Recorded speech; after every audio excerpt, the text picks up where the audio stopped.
When I think about the military, a lot comes to mind. Guns, trenches, battlefields, Remembrance Day in Flanders Field. My grandparents, probably your grandparents. Tanks and rifles. That Disney movie with Hilary Duff and Christy Carlson Romano. Oh, and Atonement, because I watched that the other day. Actually, by this point, we better throw in Dear John, because let's be honest, that film was flawless. But of all the things I think about, not very many of them have to do with music. Atonement had a brilliant soundtrack, but it most likely had little or no connection to the real world's representation of our armed forces. Could music really hold any significance in the military? What about the Canadian military specifically? I mean, we started out as a part of England. It wasn't until the 1st of July in 1867 that the British North American Act was passed. That let us take control of our own territory and tear away from the tyranny of the British. I'm just kidding. Canada wouldn't be much of anything without its European ties. In fact, Canada's first 2 organized military bands were formed even before we branched off on our own. Now, in military parlance, a band consists of an ensemble of brass and reed instruments. The oldest continually serving militia band in Canada is the Regimental Band and Bugles of the Queen's Own Rifles of Canada, which began in 1860.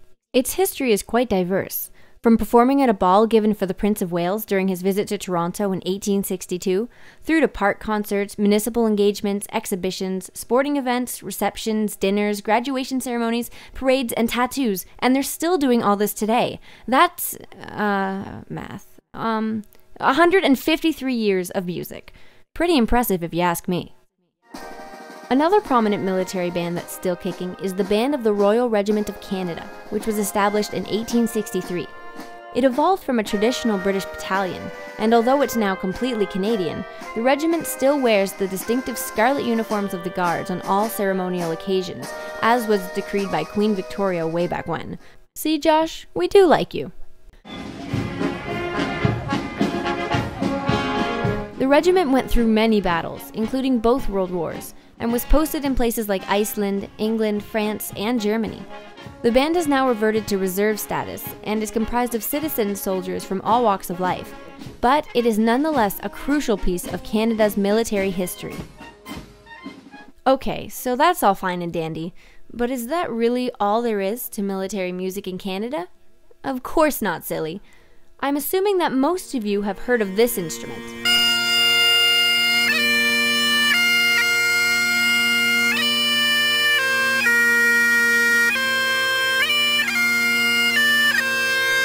Well, no military pipes and drum band is complete without the bagpipes, and one of the most famous of these bands is the Pipes and Drums of the Black Watch Royal Highland Regiment of Canada. They went through quite a lot to get here, including changing their name about a dozen times, but they are proud to exemplify their Canadian military heritage and continue to offer superior performances for both the regiment and the community. Military regiments live and die on the strength of their traditions and history. In the case of the Black Watch, the unit's tradition and history are embodied in the sounds, uniform, and deportment of its pipes and drums. The pipers wear the Royal Stuart tartan, which is the tartan of the current monarch, Queen Elizabeth II. They do this as an ongoing symbol of loyalty to the Queen and her country. The drummers wear the King's crown on their tunics as a further sign of the regiment's royal affiliation. Similarly, embroidered on the drum major's sash is the Queen's crown and cipher. 21 of the regiment's most important battle honors are also embroidered on the drum major's sash, as well as engraved on his mace. There are a few traditional soldiers' dances that go along with pipes and drum music, such as the Highland Fling and the Sword Dance, which we already talked about in class. This dance takes place over top of a pair of crossed swords to bring luck in the coming battle. There's also the 48th Highlanders of Canada Pipes and Drum Band in Toronto, Ontario. You don't have to be a part of the Canadian Forces to play with the band, but they do encourage it so that members can receive training and take part in all of the military activities. They also are very open to teaching newbies how to play. I know what you're thinking now. You're thinking, well, hey, with all these totally wicked awesome bands around, I'd like to hear them play. My mind reading skills are off the charts, am I right? Well, it just so happens that there is a place you can go to see all of these types of bands perform. It's called Tattoo. I mentioned it earlier, but I had to skip over it until now, and I hoped you would put it to the back of your mind for a few minutes. The original meaning of a military tattoo was a military drum performance.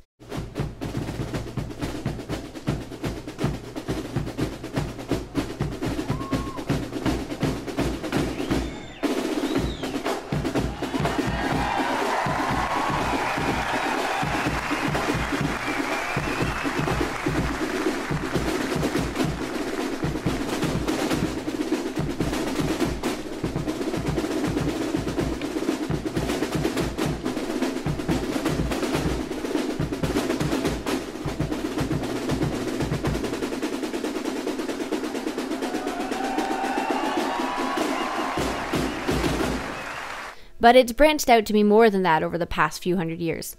See, the name comes from a war that took place in Belgium and the Netherlands around the 1600s. Drummers from the garrison were sent out into the towns a half hour before curfew. They were to inform the soldiers that it was time to return to the barracks. The process was known as doden tapto, which is Dutch for turn off the tap. Basically, it was telling the innkeepers to quit serving beer and send the soldiers home for the night. Thus, tattoo derived from tapto, an alteration of the Dutch word tapto, which holds the same meaning. Over the years, the tattoo celebration became more of a show of military excellence than anything else. The Canadian International Military Tattoo is a popular 2.5-hour-long show of stirring music, dancing, pipes and drums, and army displays. 3, 4. The Canadian Forces are always looking for musicians to join up. Not only do military musicians provide a great public relations vehicle for the Army by means of performance, but they also support official military and government functions. Variety is limitless in this job. Many people in the band play in the stage band as well as the concert band as well as the jazz band. We perform a wide variety of styles of music, and we are getting more and more people from very diverse backgrounds auditioning for our bands. I can't even count the experiences that I've had in this job. Musicians perform a unique and vital role in the Canadian Forces. We serve all elements, Navy, Army, and Air Force, fostering esprit de corps in our members and a sense of national pride in audiences throughout Canada and around the world. We are often the only face of the military that the general public ever gets to see. We are cultural ambassadors both at home and overseas. You're always performing and you're always making people happy. We get to perform for so many people, so many Canadians, and so many dignitaries and guests from all over the world. If you're a professional musician and you want to expand your career and work with some of the best musicians in Canada, this is definitely where you want to be. And it's not like when you become a member of the military, you don't get to have any fun. Check out what the Royal Military College of Canada gets up to in their spare time. Oppan Gangnam Style. Gangnam Style. Op, op, op, op. Oppan Gangnam Style. Gangnam Style. Op, op, op, op. Oppan Gangnam Style. Hey, sexy lady. Op, op, op, op. Oppan Gangnam Style. Hey, sexy lady. Op, op, op, op.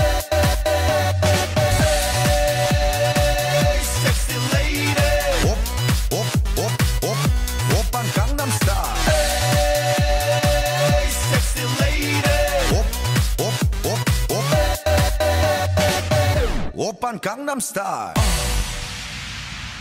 Yes, that really did just happen. So you see, military music isn't all that boring, which is kind of what I was thinking when I began this project. Actually, the history of it is quite exciting, and the music's pretty darn great too. It's more than just performance. It's about being proud of your country, your people, and your talents. It's important to recognize the value of military music in our society. Canada is pretty awesome, and these guys, they totally get that.